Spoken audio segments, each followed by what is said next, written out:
BBS 부산 경남 라디오 830. 여러분 안녕하십니까. 건우문 홍순헌의 정치 클래스 시간입니다. 해양수산부 부산 이전이 이제 바로 다음 달로 시간이 다가왔습니다. 지역 발전을 위한 노력들을 중앙부처 이전을 넘어서 준비를 해야 할 텐데요. 그렇기 때문에 내년 주요 사업에 대한 예산 확보 문제도 중요한 그런 시기입니다. 지역의 관점에서 중앙 정치 상황 그리고 주요 이슈들을 짚어보는 시간 갖겠습니다. 오늘도 권우문, 홍순헌 두 분 박사님 모시고 잠시 뒤에 시작하도록 하겠습니다. BBS 라디오, BBS 부산 유튜브로 동시에 생방송 되고 있습니다. 권우문, 홍순헌의 정치 클래스 시작하겠습니다. 오늘도 어김없이 두 분 제 옆에 나와 계십니다. 안녕하십니까? 안녕하십니까? 안녕하십니까? 네, 한 주 동안 잘 지내셨습니까? 잘 지냈습니다. 잘 지냈습니다. 네. 한 주 동안 잘 지내고 오신 두 분은 오늘 어떤 말씀들을 꺼내놓으실지 지금부터 이야기를 나눠보도록 하겠습니다.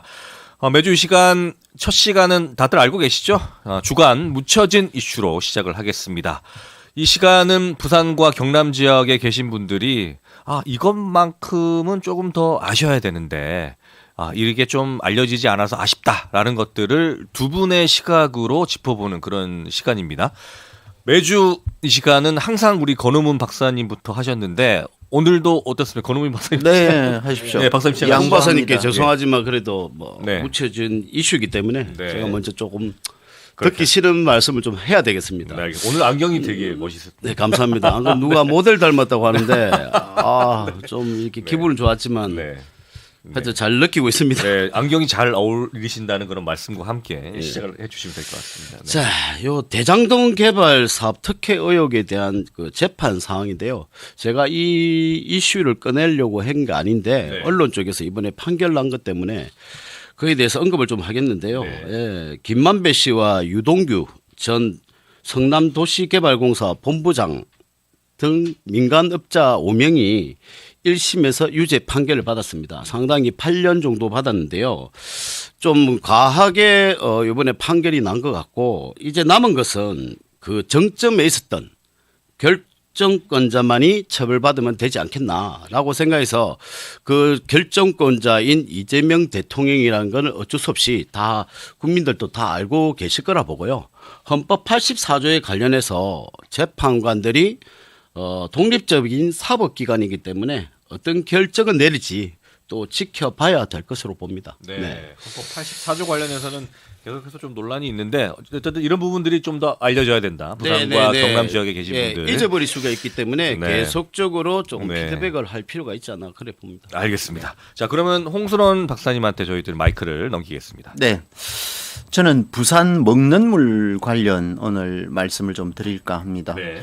부산은 아시다시피 급수를 위해서 상수도에서 취수를 하는데 그 취수하는 곳이 경남 김해에 있는 메리 지역과 그리고 양산에 있는 물금 지역 이렇게 원수를 취수를 하게 돼 있는데 아시다시피 낙동강 물 자체가 한여름이 되면 늘 우리는 녹조라떼라는 괴 단어를 듣고 살고 있지 않습니까? 네. 그래서 이 문제를 우리가 해결하지 않으면 부산 시민은 늘 위험한 그런 상황 속에서 물을 급수받고 있다 이렇게 생각을 해야 되겠죠. 그걸 조금 살펴보면 1991년도에 낙동강 페놀 네. 사태가 크게 벌어졌습니다. 기억납니다. 네. 예, 그래서 그 이후에 부산광역시라든지 중앙정부에서 거의 그 당시의 기준으로 따지면 400만 명이 사는 부산광역시가 물 문제를 먹는 물 문제를 안전하게 하지 않으면 큰 문제가 생긴다. 그래서 부산광역시라든지 중앙정부가 나서서 제2 상수원을 찾아보자. 그래서 시작했던 것이 합천 지역의 황강 지역 합천댐에 네. 있는 원수를 부산으로 공급을 해오면 맑은 물을 먹을 수 있다. 그러면 하루에 한 90만 톤 정도가 부산이 필요가 하거든요. 네. 그 90만 톤을 필요한데 그 중에 한 48만 톤 정도는 부산이 쓰고 그리고 나머지는 이 동부 경남 쪽도 마찬가지 경남 김해라든지 네. 이런 쪽은 낙동강 원수를 쓰거든요. 네. 이걸 공급을 해주고 부산 시민은 안전한 물 공급을 받을 수 있도록 완전 해소는 안 되지만 그래도 충분히 공급받겠다 하는 이런 사항이었는데 지금까지도 아직 전혀 이것이 해결이 되지 못하고 있는 실정이라는 겁니다. 그래서 요즘 박형준 시장님 벌써 5년이 네. 지나가고 있는데 그동안에 어떤 성과가 있는지 물론 부분 창녕 지역이라든지 이런 지역에서 좀 더 취수원 확보를 한다라는 이런 소식은 있습니다만 네. 원천적인 취수의 문제는 해결을 하지 못하니까 먹는 물 이 문제가 나는 더 급선무다. 시장님께서 다른 것보다도 오히려 더 급하게 이 먹는 물 해결하지 못하면 박형준 시장님은 시민으로부터 많은 지탄을 받을 수 있겠다 싶어서 부산시 시정에서 좀 더 적극적으로 해 주십사 하는 측면에서 말씀을 드렸습니다. 네. 지역 이슈 관련해서 뭐 생존의 문제이기도 하니까 물 문제는 이런 부분들을 홍순원 박사님께서 우리 부산과 경남 지역 우리 지역민들이 꼭 아셔서 이런 부분들 좀 어필을 해야 된다라는 그런 말씀이신 것 같습니다. 자, 이제 주요 이슈들을 살펴볼 텐데 간단하게 경주 에이펙 성과에 대해서 두 분의 시각은 어떤지 지역의 관점에서 한번 여쭤보도록 하겠습니다. 어떻게 지켜보셨어요, 경주 에이펙? 뭐 좀 성공적이었다. 네, 라고 예, 네. 바라볼 수 있었고요. 경주시 및 경북도가 화백 컨벤션 센터라든지 국제 미디어 센터 등 초대형 인프라 건설 개선에 나섰었고 그다음에 도로나 숙박 시설, 간판 정비 등의 도시 정비를 통해서 계획을 잘했고 네. 그리고 시민 참여, 네. 자원봉사 그리고 이미지 관리 측면에서도 상당히 품격 있는 개최라고 평가하고 싶습니다. 네, 좋게 아주 평가를 내리셨어요. 네, 예. 홍 박사님 어떻게 보셨습니까? 그렇습니다. 권호문 박사님 말씀하셨듯이 이번 에이펙은 경주를 관점으로 보면 경주가 이제는 국내 관광지를 뛰어넘어서 네. 세계적인 글로벌 관광 도시로서 두각을 나타낼 수 있는 계기가 됐다라는 것 이것도 말씀을 드릴 수가 있고 그거보다는 뭐니 해도 이번에 트럼프 미국 대통령과 이재명 대통령과의 단독 회담을 통해서 그동안에 숙제거리로 남아 있었던 관세 문제 이것이 해소가 되었고 해결이 되었다라는 측면에서 굉장히 큰 성과가 있었고 네. 그리고 한중 정상회담을 통해서 시진핑 주석 그리고 우리 이재명 대통령과의 단독 회담을 통해서 그동안에 소원했던 여러 가지 문제들이 있지 않습니까? 네. 예, 한미일의 동조체제 하에서 중국이 배제되어 왔던 이런 부분들을 이번에 한꺼번에 해소할 수 있는 그런 길이 열렸다라는 거 큰 성과라고 생각하고 그다음에 끝으로 말씀을 드리면 젠슨 황 엔비디아의 대표가 네. 오셨죠. 네. 오셔서 이재용 회장과 정의선 현대그룹 회장 이 세 분이서 형제의 애를 깐부라고 하는 네. 정도의 네, 주목받았습니다. 단어를 네. 쓰면서 해소를 했습니다. 그 중에서도 더 큰 우리한테 선물을 주고 간 것이 엔비디아 측에서 GPU AI를 하려고 하면 GPU가 반드시 필수 장비지 않습니까? GPU가 26만 장을 한국에 공급하겠다 5년 이내에 네. 이게 너무나 큰 선물이고 또 이재명 정부가 나아가고자 하는 방향에 적극적인 대처 수단으로서 완전 해소가 될 수 있는 그런 길이 열렸다라는 게 큰 성과라고 말씀드릴 수 있겠습니다. 저도 기술적으로는 잘 모르겠지만 이 AI 학습에 엔비디아의 그 GPU 칩이 필요하다는 것을 저도 좀 깜짝 놀랐습니다. 그게 없으면은 지금 생산할 수 있는 것이 없다면서요? 우리나라가 그렇죠. 인프라가 다 구성돼서 네. 대한민국이 최고의 국가라고 저는 들었고요. 음.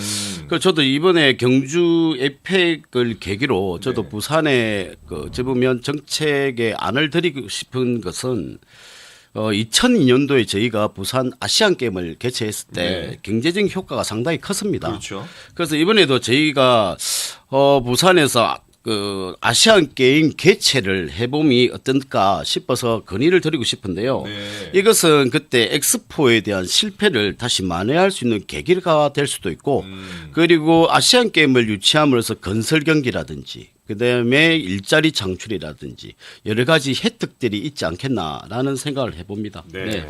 저는 생각에 아시안 게임도 대단히 중요합니다. 네. 아시안 게임도 부산에 유치를 하고 그리고 지난번에 2030 엑스포를 유치 실패했는데 네. 그 이후에 우리가 좀 더 준비를 열심히 해서 부산에 꼭 엑스포도 다시 유치할 수 있는 그런 기회가 있으면 좋겠다는 말씀도 저는 덧붙여서 드리고 싶고 네.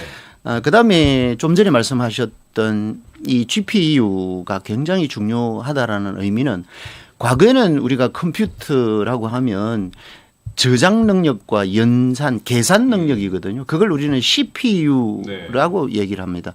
그 CPU에 들어가는 대부분의 핵심 부품은 바로 메모리 반도체입니다. 메모리 반도체는 삼성전자와 현대 하이닉스, SK 하이닉스가 하이닉스. 그렇죠. SK 하이닉스가 전 세계의 80% 시장을 점유하고 있습니다. 반대로 GPU에 들어가는 시스템은 GPU는 최근에 와서는 그래픽이 더 중요하지 않습니까? 네. 그래픽을 중심으로 해서 계산하고 구현하려고 하면 이 GPU가 필요한데 특히 AI 시스템이죠. 이 GPU는 시스템 반도체로서 우리나라는 거의 20% 정도밖에 생산 능력이 없습니다. 그러다 보니까 이게 대만이 거의 80%를 점유하고 네. 있거든요. 네. 그래서 이 메모리 반도체와 그리고 그래픽 반도체 두 가지가 합쳐져서 AI를 구현하고 있는 실정이기 때문에 우리가 부족한 이 GPU에 대해서는 26만 장이라고 하면 전 세계에서 3위권에 해당이 됩니다. 네. 그래서 우리 이재명 정부가 신산업으로서 대한민국 신동력원으로서 나아가고자 하는 것이 AI 기반 대한민국을 만들어 가겠다라는 것 아닙니까? 거기에 기초적으로 없으면 안 되는 것이 이번에 해결이 됐다라고 말씀을 드리는 거죠. 네.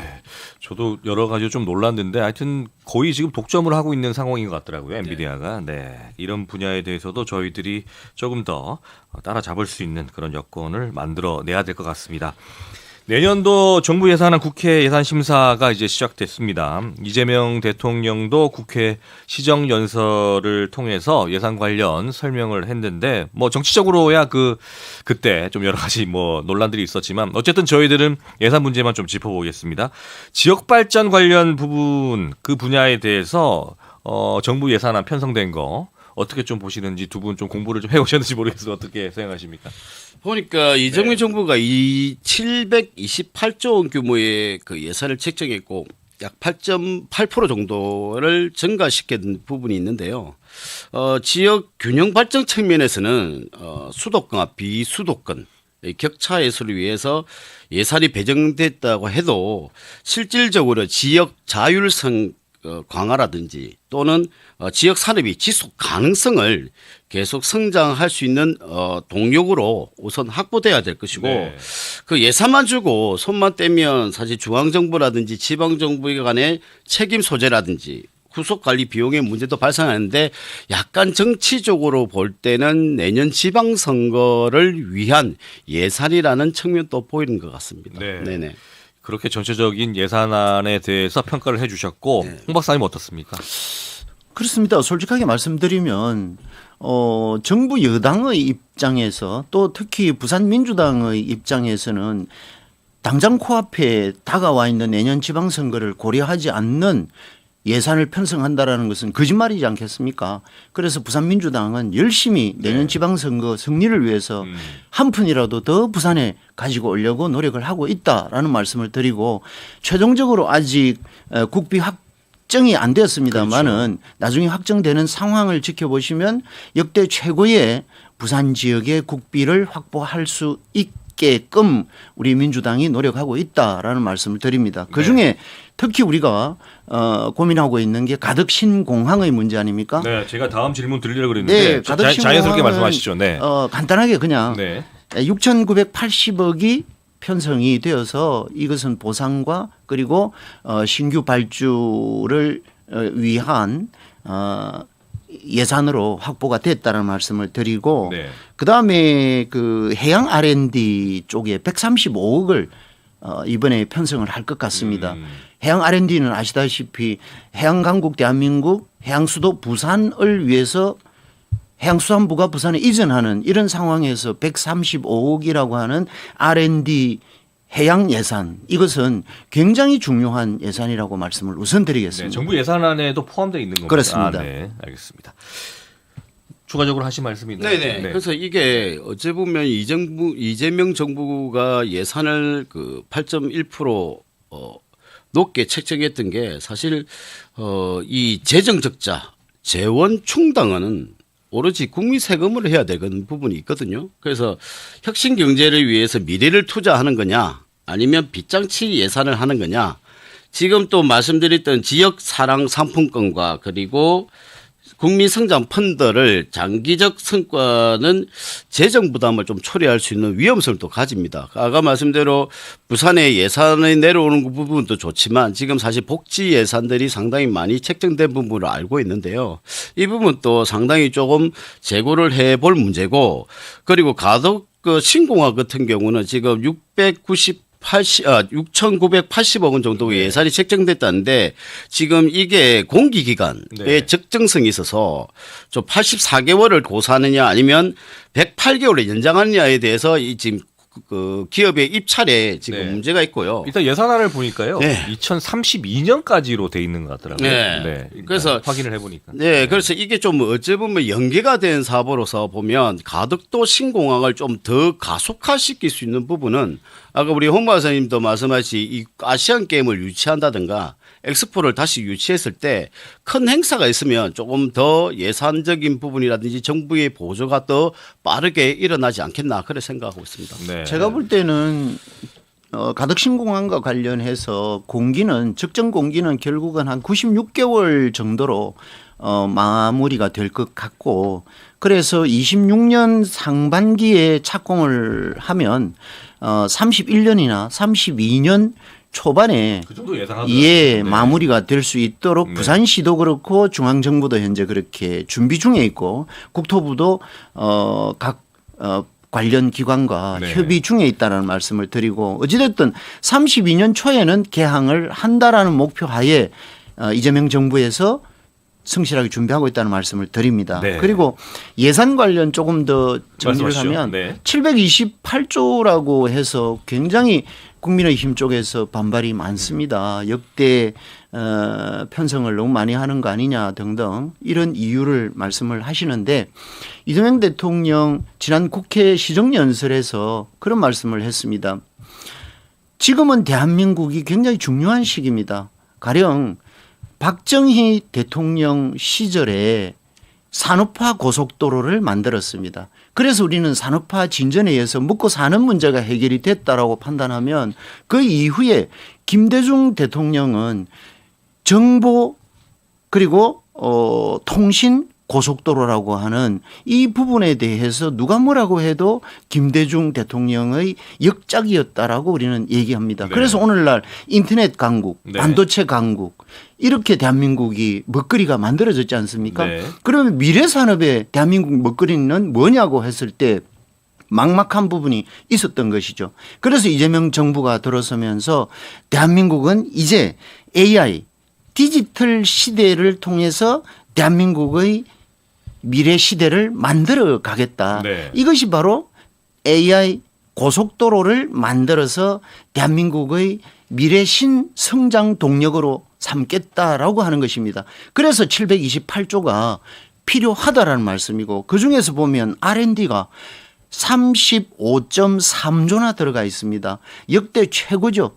연구를 많이 해서 미래 신성장 동력에 마중물로 쓰겠다라는 예산들이 포함되어 있기 때문에 그렇습니다. 네. 그리고 끝으로 국방 예산이 이번에 얼마나 편성이 됐냐면 66.3조가 편성이 됐습니다. 이것도 역대 최고의 국방 예산을 편성했다라는 말씀도 아울러 드립니다. 네. 제가 말씀드리고 싶은 게 또 있는데요. 지금 이재명 정부가 전 정부 윤석열 정부 있을 때 R&D 예산을 깎았거든요. 삭감을 해버리는데 이번에 다시 예산을 올린 부분하고 그리고 그 대통령실 그 특활비에 대한 부분도 제로를 만들었다가 다시 부활시켜서 올린 부분. 그러니까 저는 잘한 거는 잘했다고 인정해 드릴 수 있는데 왜 전 정부에서는 반대를 해서 예산을 삭감했던 거를 다시 이번 정부에서 그걸 추가시킨 부분. 그럼 어떻게 해석하는 부분.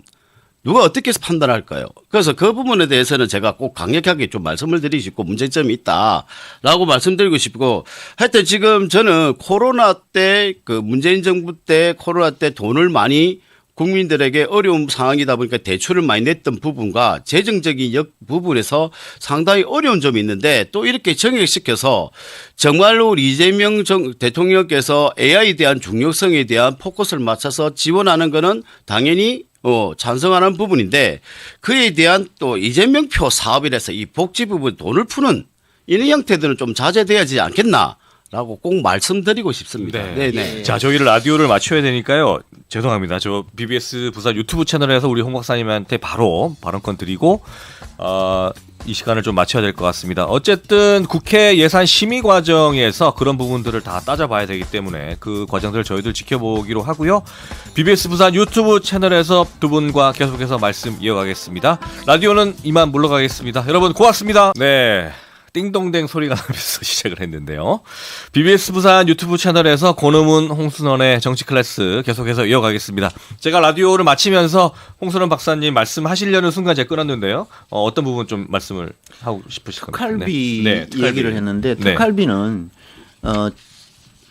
용산의 특활비를 없앤 게 아니고 검찰청의 특활비를 없앴던 것으로 저는 기억합니다. 용산의 특활비는 축소를 시켰죠. 그래서 그거는 다시 한번 조정이 필요하다는 말씀을 아울러 드리고 그리고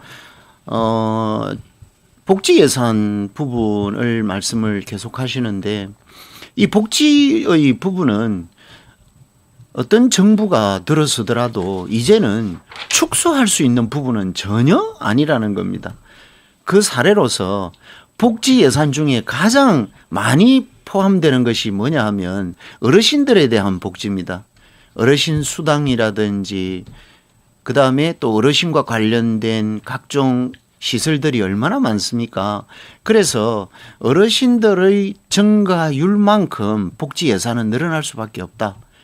이것은 보수 정권이든 진보 정권이든 이제는 막을 수 없는 그런 상황이 와 있다라는 것도 아울러 좀 드리고 싶습니다. 아니요, 이 보수에서도 복지에 관련 부분을 반대하는 게 아닙니다. 그래서 제가 말씀드린 거는 상품권이라든지 한번 이번에 그 이재명 대통령 정부가 들어와서 우리 그 지원금식으로 뿌리던 게 있기 때문에 그 부분에 대해서 말씀드린 거고 아까 어르신들에 대한 복지라든지 어려운 분들의 선별적 복지는 저는 찬성한다고 분명히 말씀을 드렸고요.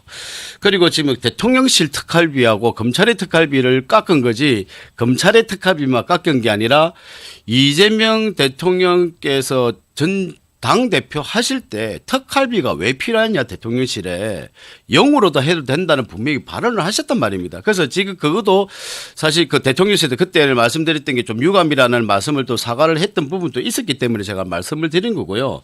그래서 아까 연구개발 R&D 개발에 대한 예산을 삭감해 다시 올렸다는 부분이 왜 전 정부에서는 이렇게 했는데 이번 정부에서는 이렇게 만들었냐에 대한 부분을 좀 의구심을 가진다. 왜 그때는 문제점이 있고 지금은 문제점이 없다고 판단하는지에 대한 그 말씀을 좀 드리고 싶어서 말씀을 드렸고요.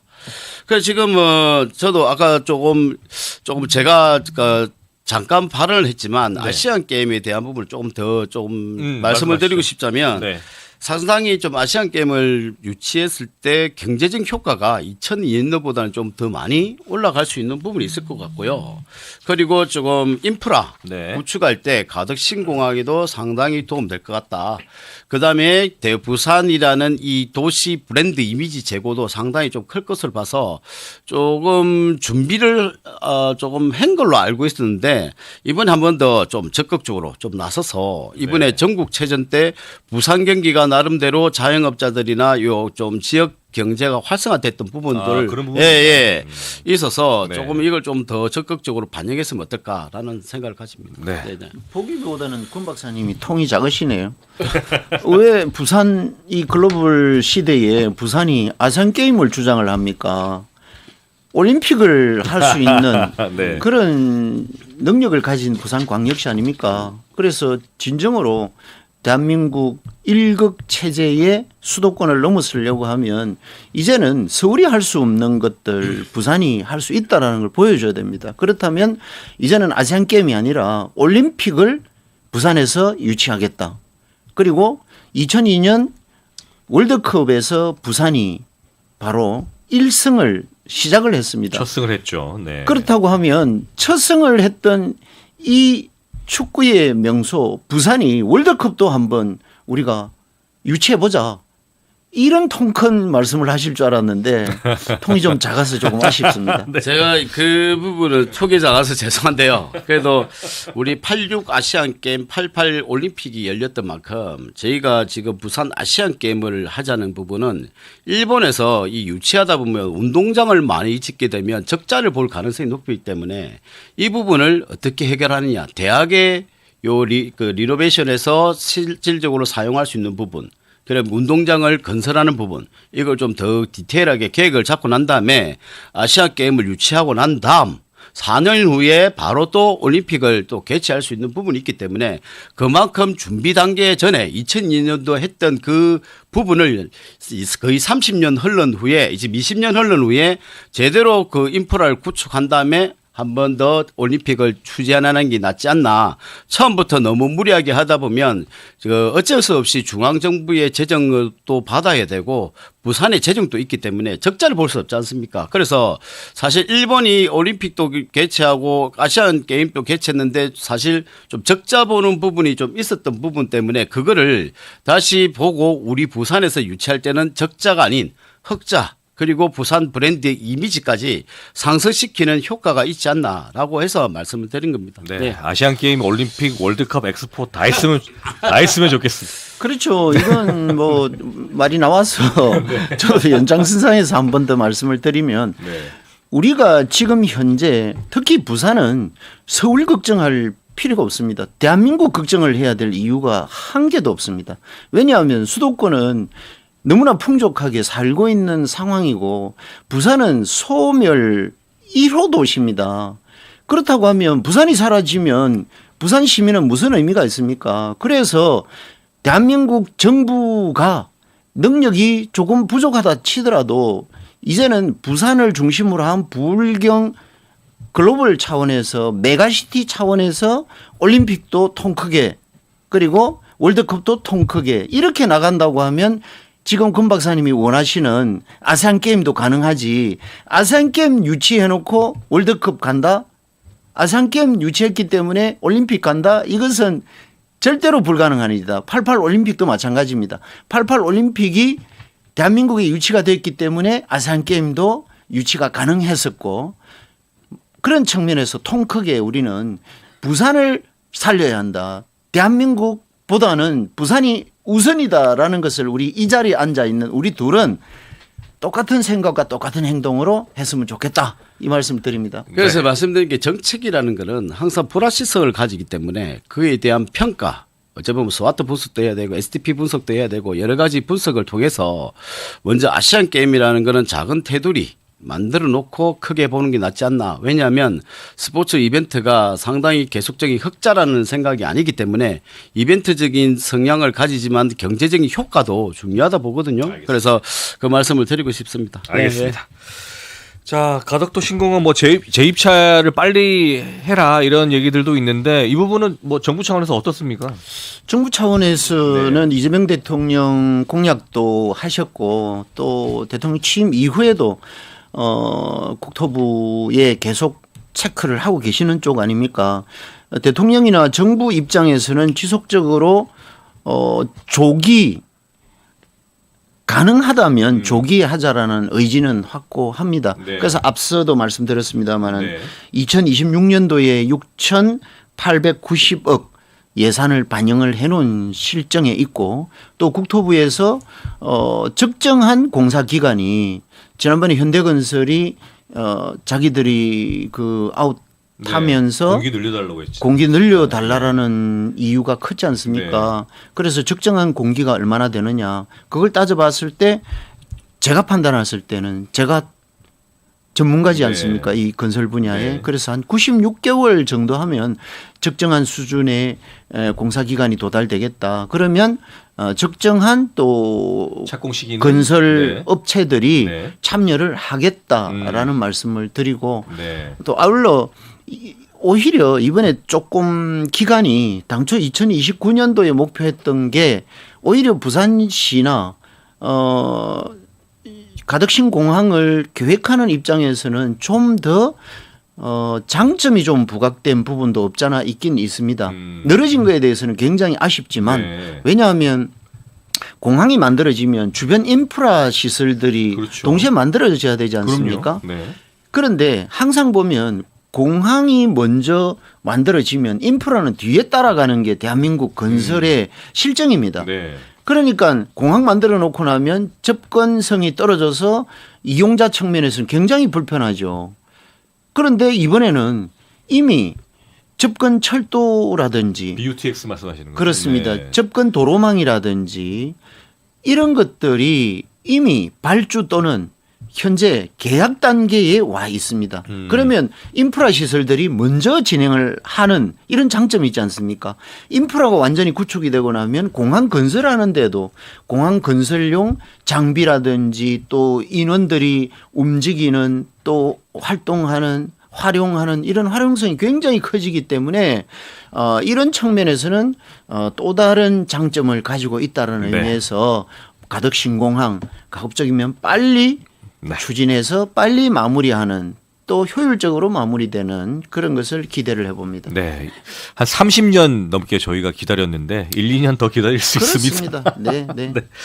자, 여야가 지역 단체장 등에 대한 평가와 함께 내년 지방선거를 대비한 여론조사도 진행을 하고 있는 것 같습니다. 또 하지 않은 곳도 있는 것 같고 여야 당내 지방선거 방침이라든지 어떤 공천 방향성 뭐 아직까지는 뭐 구체적인 것들은 나오지 않고 있지만 그런 당내 분위기들은 있습니까? 어떻습니까? 그래도 저희는 중앙당 장동혁 대표 같은 경우는 지금 지방선거를 대비해서 지역 단체장에 대한 컷오프 방향을 좀 제시한 것 같은데 좀 논란도 있다고 하지만 저번 지방선거 때도 사실 그런 부분이 있었거든요. 당 지지도보다는 낮은 지역 단체장을 컷오프 시키겠다 이런 형태도 있는데 계속적인 조율 하지 않겠습니까? 네. 그런데 이번에는 분명히 또 부산의 6.3 지방선거 때 국민의힘이 꼭 승리할 수 있는 방향성을 제대로 갖춰야 될 것 같고요. 그리고 어찌 보면 이 공정성, 투명성 있게 분명히 확실히 할 것이라고 믿고 있습니다. 네. 그런 방향성에 대해서는 조금 신뢰하면서 기다려보겠다라는 입장이신 네. 것 같은데 민주당은 어떻습니까? 예, 당분이. 민주당도 마찬가지입니다. 민주당은 지금 현재 국가 예산의 문제라든지 이런 굵직굵직한 중앙당 차원의 활동 범위가 워낙 많기 때문에 내년도 지방선거에 대해서는 조금 뒤처져 있다라고 봅니다만은 네. 그래도 네. 부산 민주당이라든지 중앙당 등등 각 지방에서는 내년도 지방선거를 위해서 좀 공정한 선거 또 공정한 분위기 가운데 후보를 선택하는 이런 과정들을 위해서 추진위원회를 만든다든지 이 연구 기능을 네. 보강한다든지 네. 이런 활동들을 지속적으로 하고 있습니다. 아무튼 우리 민주당에서는 유권자가 원하는 공감 공천을 위해서 노력을 해야 한다라는 게 내년 지방선거를 위한 중요한 이슈라는 말씀을 드리고 싶습니다. 네, 유권자분들이 갈수록 더 많은 정보도 가지고 계시고 더 많이 또 상황들을 인지하고 계시기 때문에 각 당에서도 여러모로 고민이 많으실 것 같아요. 네, 공천 관련해서. 저희도 지금 어제 보면 그 부산시장님은 그 박윤지 시장이지만 교육감 같은 경우는 다시 재탈환해야 된다는 생각을 가지고 있고요. 지금 뭐 볼 때는 보수의 지금 국민의힘은 움직이는 보수 쪽에서도 그렇게 네. 보고 최윤영 그 부교육감 같은 경우 지금부터 많이 움직임이 있는 것 같고요. 그러십니까? 네. 그리고 저희 이제 지역 단체장 현직들도 지금 많이 발빠른 행보를 하고 행사를 많이 참석하고 있는 것 같고요. 어찌 보면 빨리빨리 부산에서도 국민들과 부산 시민들과 소통을 늘려가는 것 같고 그래서 좋은 정책들을 빨리빨리 선점할 수 있게끔 좀 많이 움직여야 되고 연구를 많이 해야 된다 봅니다. 네. 그래서 항상 제가 국민의힘 소속이지만 이슈 선점은 항상 민주당이 빨랐던 것 같거든요. 그런데 보수 즉 국민의힘이 선점해야 될 그 이슈들이라든지 정책들을 항상 뺏긴다는 느낌이 많이 왔습니다. 그래서 이번에는 이번 지방선거를 대비해서라도 정책적인 이슈들이 우리 부산 시민들에게 와닿을 수 있는 마음에 와닿을 수 있는 정책들을 많이 개발하고 연구해야 된다고 그래 보고 있습니다. 네.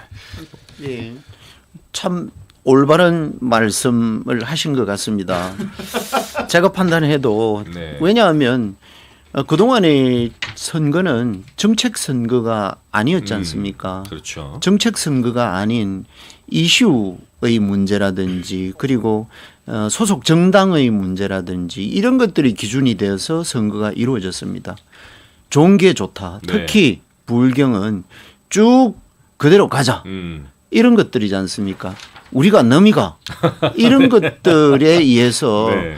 부산의 선거가 치루어졌고 그 선거의 결과는 거의 30년 이상 지방자치가 이루어지는 상황에서 지난 민선 8기, 7기 때죠. 2018년 선거 때 겨우 한번 부산의 경우에 민주당에서 시의원, 시장, 구청장 이렇게 많은 분들이 당선이 됐는데 그조차도 딱 한 번의 기회만 주셨지 2022년도 지방선거에서는 다시 도돌이표로 돌아가 버렸지 않습니까?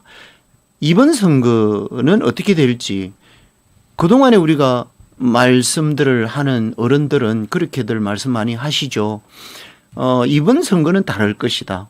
그리고 또 얼마나 일 잘하는지 그리고 부산 지역 발전을 위해서 각 지역 발전을 위해서 얼마나 열심히 일하는지 이것을 지켜보겠다라고 말씀들을 하고는 계시지만 그래도 저는 민주당의 입장에서 쳐다보면 또다시 선택의 기준이 정당이 되지 않을까 우려하는 것이죠. 네. 대통령께서도 말씀을 여러 번 했는데 결국은 유권자 입장에서는 공복을 뽑는 거 아닙니까? 네.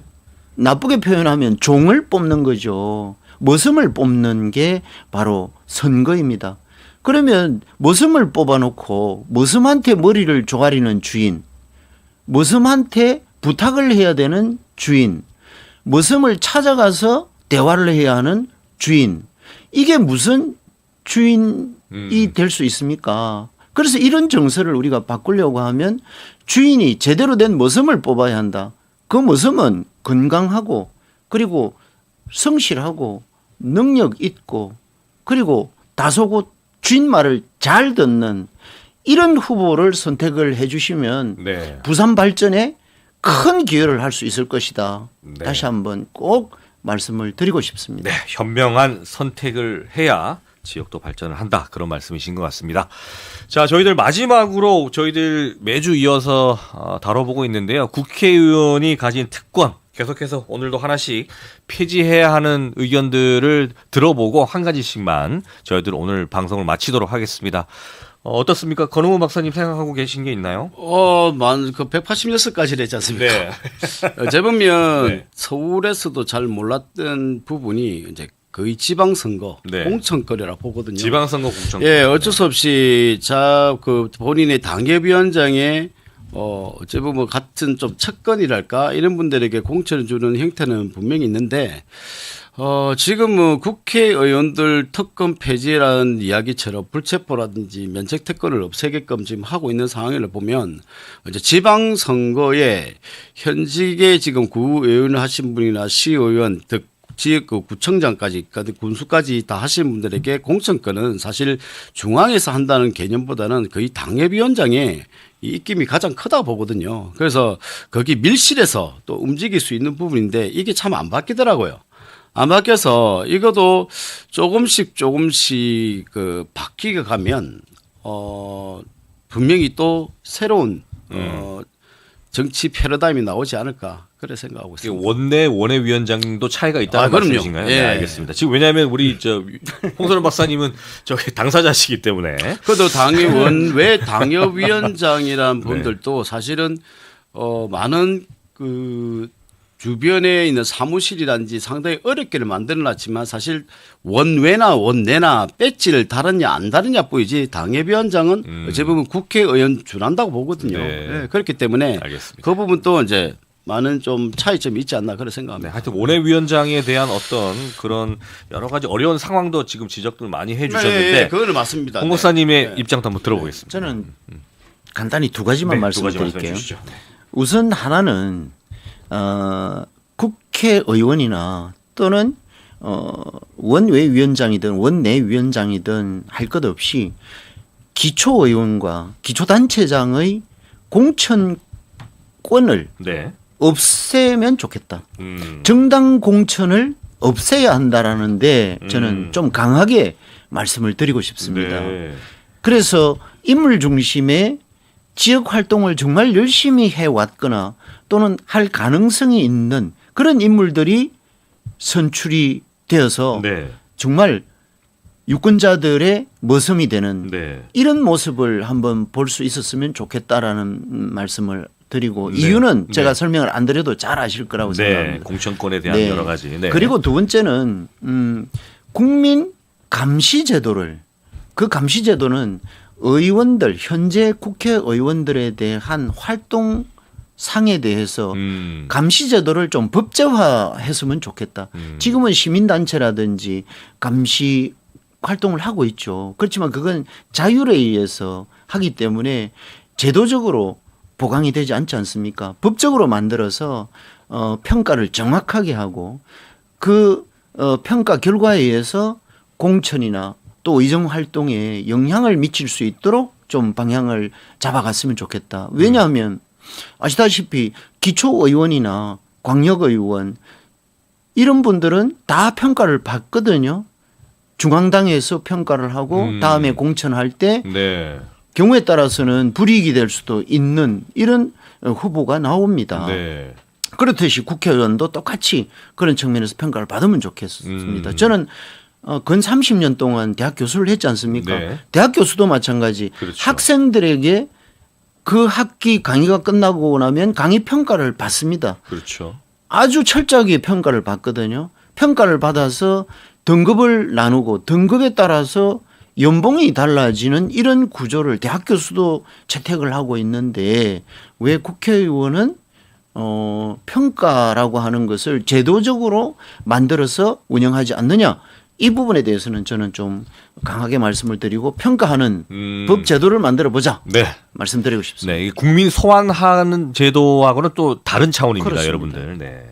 자, 오늘 정치 개혁 관련해서 저희가 여러 가지 말씀도 나눠보고 그리고 지역 이슈에 대해서 말씀 나눠봤는데요. 앞으로도 이 두 부분에 대해서는 좀 더 비중을 가지고 남은 기간 동안 말씀들을 나눠보도록 하겠습니다. 오늘 방송은 여기서 마치도록 하겠습니다. 좋겠죠? 네. 네. 저희는 다음 주에 뵙겠습니다. 여러분 고맙습니다. 감사합니다. 수고하셨습니다. 네, 감사합니다.